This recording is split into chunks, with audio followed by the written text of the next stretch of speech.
сжигания нефти и газа.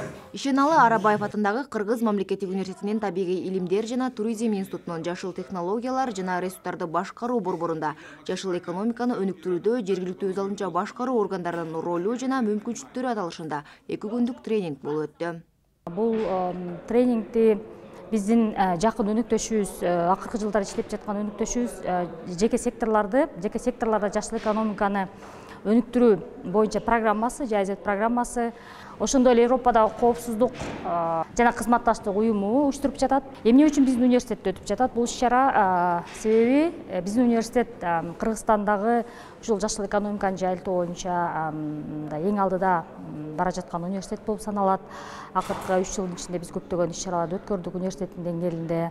Ушулга чейин 250-ден ашык окутуучулар окутулду. Азыркы мезгилде ошол университеттердин баягы окутуу программаларына киргизилип жатат, модульдар киргизилип жатат. Ошондой эле биз мектептер менен да абдан иштедик.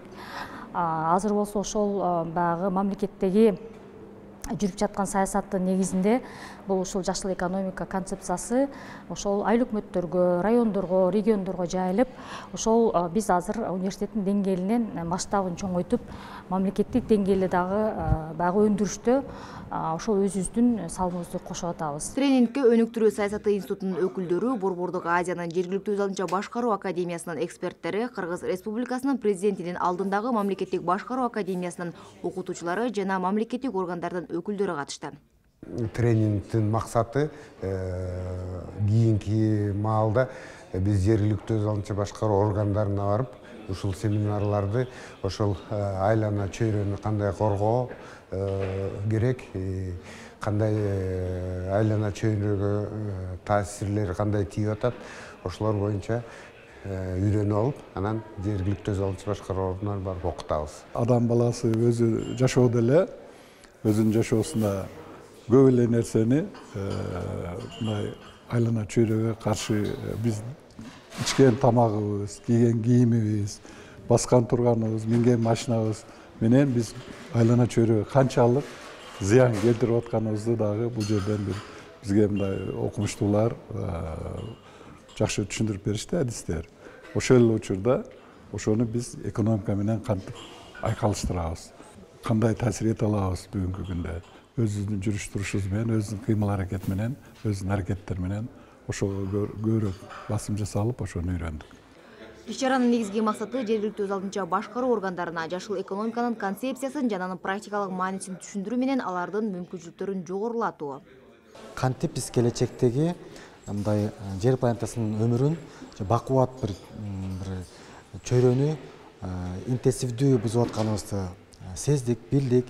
Ошонун негизинде биз күнүмдүк эле өзүбүздүн адаттарыбызды өзгөртүү менен ошол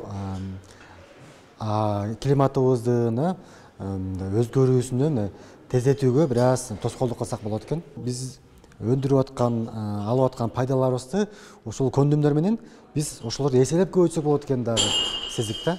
Антпесе мындай кээде адам ойлойт экен да, жашыл экономика десе бул акчаны көп кетирет, биз кетиргенден кийин чыгымыбыз, кирешибиз азайып калат депчи. Бул андай эмес экен, биз ошону түшүндүк. Бул жашыл көндүмдөрдү колдонуу менен биз күнүмдүк кирешибизди, бакубаттуулугубузду дагы эселеп көбөйтө алат экенбиз да. Ошону биле алдык. Жашыл экономика тууралуу буга чейин жакшы эле маалыматтарды алып, угуп, ар кандай мындай маалымат булактарынан маалыматтарды алып жүргөнбүз, бирок бүгүнкү күндө ушул жашыл экономиканы жергиликтүү өз алдынча башкаруу органдарына кантип кийирсек болот? Негизинен эле жергиликтүү өз алдынча башкаруу органдары адамдардын жашоо шартын, жашоо деңгээлин жакшыртуу багытында иш алып барат дагы, ошол жашыл экономика түшүнүгүн мындай кантип кийирсек болот деп ошол багытта алып жатабыз да билимди. Тренинг Кыргыз мамлекеттик университетинин табигый илимдер жана туризм институту тарабынан уюштурулду.